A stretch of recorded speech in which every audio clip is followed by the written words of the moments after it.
매출이 평균적으로 어느 정도 나오셨죠?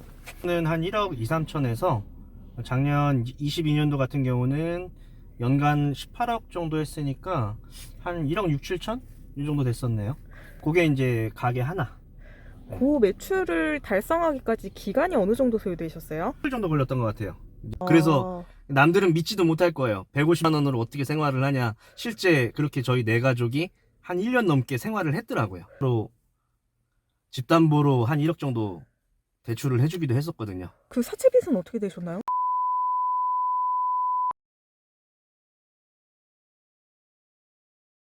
안녕하세요 사장님, 소개 좀 부탁드릴게요. 저는 기존의 프랜차이즈 대표였고요. 한 100억대 정도 매출을 올리던 김동욱이라고 합니다. 지금 미팅이 좀 있어갖고 넘어가는 중이에요.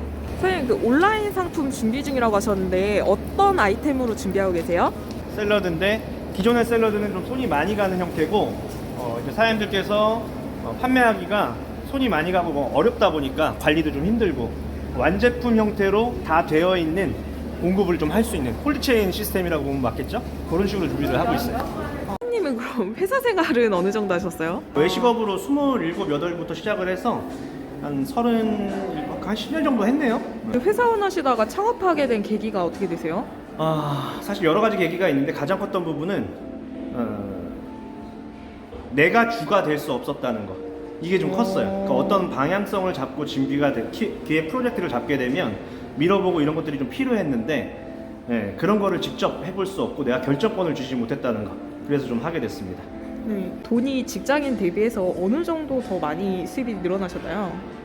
사실 뭐 직장 생활할 때 제가 많이 받진 못해서 어떻게 말씀드리긴 뭐하지만 가장 최저일 때와 가장 많았을 때의 월 수익으로 봤을 때 한 10배쯤 되지 않을까요? 그렇다고 연봉이 1억이고 이랬던 게 아닙니다. 그 전에 계속 외식업 일을 했어요. 프랜차이즈 SV부터 시작해서 슈퍼바이저죠.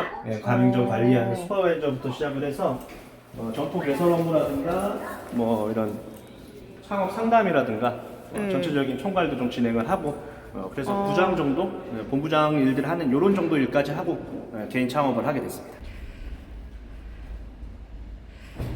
얼마 안 회사원 됐어요. 다니실 때는 차가 어떤 종이셨나요? 2년 전쯤 타던 거는 QM5. 예. 이제 아내랑 상의를 하다가 요걸로 바꾸게 됐어요. 얼마 정도 하시죠? 1억 정도 돼요. 네. 몇 개월? 상세하게 말씀드려야 돼요. 제 꿈이 누군가를 위해서 좀 조언할 수 있는 사람 되는 게 꿈이었어요. 그리고 두 번째로 여유를 갖는 게 꿈이었어요. 여유라고 하면 마음의 여유, 금전적인 여유, 뭐 시간의 여유. 요즘으로 말하면 뭐 노동력을 좀 벗어나고 뭐 사업소득이나 이런 것들이 기반이 돼야 되겠죠. 근데 그 가장 기초에 있었던 게 사실 가장이고 살아가야 되고 생계를 유지해야 되다 보니까 이 돈을 무시할 수 없는 거예요. 그래서 무시 못하죠. 그 금전적인 거를 마무리 짓고 나니 이제 자아 실현에 대한 부분들이 좀 보이기 시작했고 점차적으로 이제 뭐 제 도움을 좀 필요할 수 있는 자영업자분들, 왜냐면 제가 이쪽 일을 외식업 일을 많이 하다 보니까 이쪽 분들하고도 먼저 교류를 시작하려고 하고 이제 뭐 영상도 좀 남겨서 이렇게 여러분들하고 좀 소통을 좀 하려고 합니다. 매출이 평균적으로 어느 정도 나오셨죠? 는 한 1억 2, 3천에서 작년 22년도 같은 경우는 연간 18억 정도 했으니까 한 1억 6, 7천? 이 정도 됐었네요. 그게 이제 가게 하나. 그 매출을 달성하기까지 기간이 어느 정도 소요되셨어요? 이것저것 해갖고 매출을 1억을 찍느냐, 단일로 1억을 찍느냐, 이게 중요한데, 주구로 한 거는, 주구로는 한 3개월 정도 걸렸던 것 같아요. 그 배달 창업을 예. 많이 하시잖아요. 소자본으로 할 수 있고 예. 또 이제 상권도 많이 중요하지 않다고 생각을 해서 많이 뛰어드시는데 그럴 수 있죠. 많이 망하는 이유가 뭐라고 생각하세요? 공급이 많다 보니까 수요는 한정적인데, 장사가 안 돼서 망하시는 분들도 많이 있지만, 장사가 될 때까지의 과정들을 거치지 않고, 그 전에 이미 포기하시는 분들도 많은 거예요. 그러니까 그 과정을 본인만이 알죠. 남들이 봤을 때 그냥 다 망했다고 하지만, 그렇지 않은 분들도 많고, 그리고 이제 일부는 장사는 되는데, 그에 대한 수익률이나 노동력이나, 뭐, 워라밸을 좀 중요시하는 이런 분들도 많이 계시잖아요. 요즘은 MZ세대들이 워라밸 많이 중요시하죠. 예. 제가 MZ세대들한테 조금 말씀드리고 싶은 거는, 저도 그런 감성은 갖고 싶으나 자영업은 그 젊은 나이에는 워라밸을 챙길 수가 없다라고 저는 명명을 드리고 싶어요. 설명이 뭐라고 생각하세요? 사실 조금 슬픈 얘기도 가미돼야 되는데, 제가 직장 생활할 때 정말 1년에 회사 상황이 좀 어려워갖고, 최근 얘기예요. 최근 몇 년 전 얘기인데 1년 동안에 실수령액을 통장에 찍힌 걸 보니까 실수령액이 1,500이 찍힌 적이 있었어요. 1년이. 회사가 너무 그 어려워서. 정도면 임금 체불이 발생된 건가요? 그렇죠. 예, 예. 근데 이제 버티고 버텨가지고 회사랑 좀 같이 살아보자는 의미로 그런 경우도 있더라고요. 그때가 제가 뭐 결혼을 안 한 것도 아니고, 아이가 지금 10살이니까 뭐 한 4, 5년 정도 전 얘기예요.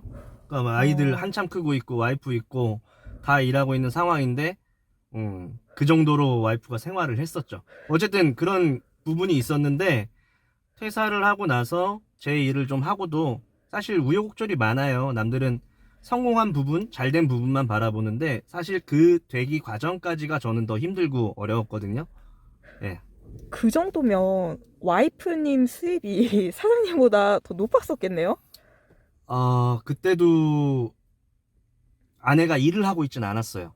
그래서 남들은 믿지도 못할 거예요. 150만 원으로 이제 뭐 생계를 하시는 분들은 150만 원으로 어떻게 생활을 하냐. 실제 그렇게 저희 네 가족이 한 1년 넘게 생활을 했더라고요. 근데 임금 체불이 발생해서 연 1,500만 원밖에 안 들어왔다면은 사장님께서 굉장히 많이 참아주셨네요. 회사에 대해서. 그렇죠. 네, 네, 뭐 요즘 직장인 분들은 아마 이해 못 하실 수도 있고. 저라면 네. 당장 때려쳤을 것 같은데. 예, 뭐 여러 가지 문제가 있었습니다. 한 번만 발생하면 당장 때려쳤을 것 같은데 오래 참으셨네요. 예, 제가 좀 그렇게 일을 좀 했어요. 예, 서로 간에 좀 신뢰가 좀 중요하다고 생각하는 사람이고, 예, 그 사람에 대한 신뢰가 있으면 그런 형태가 좀 있었고, 사실 그래서 와이프가 정말로 바지끄댕이 잡고, 예, 막은 적도 있었어요. 사실 제가 회사로 집담보로 한 1억 정도 대출을 해주기도 했었거든요. 사실. 네? 예, 실제 상황입니다. 그거 실화인가요? 예, 진짜로 그렇게 하셨나요? 예.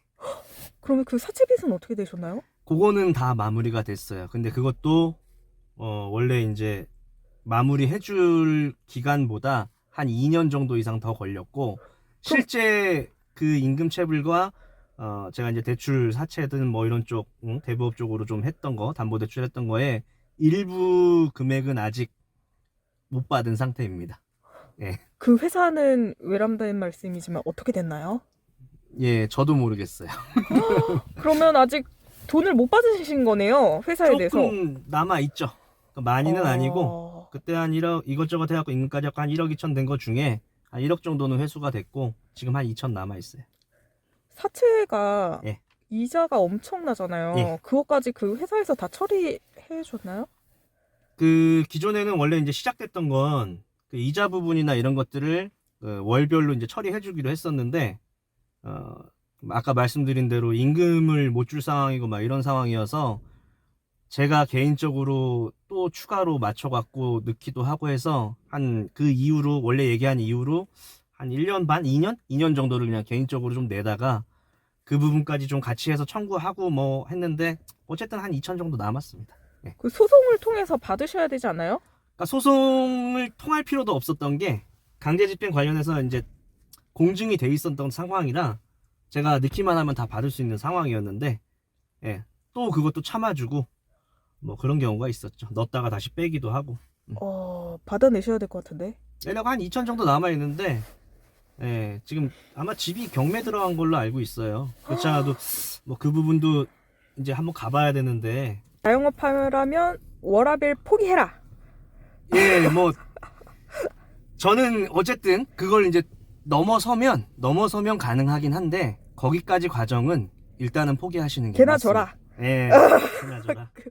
사실 갖다 버려야 돼요. 워라밸도 어떤 수준에 도달해야지 챙길 수 있다. 예, 사실 오토 매장 하시는 분들 많이 계시거든요. 근데 그런 분들은 자기가 다 할 수 있고 그걸 컨트롤할 수 있는 능력을 갖춘 다음에 하시는 거예요. 워라밸 중시하면서 오토 매장 하신다? 망할 수밖에 없습니다. 근데 그분들은 망해도 괜찮아요. 왜? 오토 매장 할 정도면 이미 자본력이 있으신 분이에요. 근데 우리는 소익수저분들 그런 거 없고 연끌해가지고 다 모아서 1,000만 원, 2,000만 원, 3,000만 원 모아가지고 창업을 하는데 그거를 오토매장 한답시고 워라밸 챙긴답시고 하면 그냥 하지 마세요. 제가 미리 부탁드릴게요. 제가 3,000만 원 아껴드렸어요. 워라밸 중시하실 거면 시작하지 마세요. 3,000만 원 버신 겁니다. 예, 배달 창업은 이제 워라밸 중요시 할 수 없다는 그런 얘기신 거죠, 사장님? 예, 그걸 챙기면 성장을 할 수가 없어요.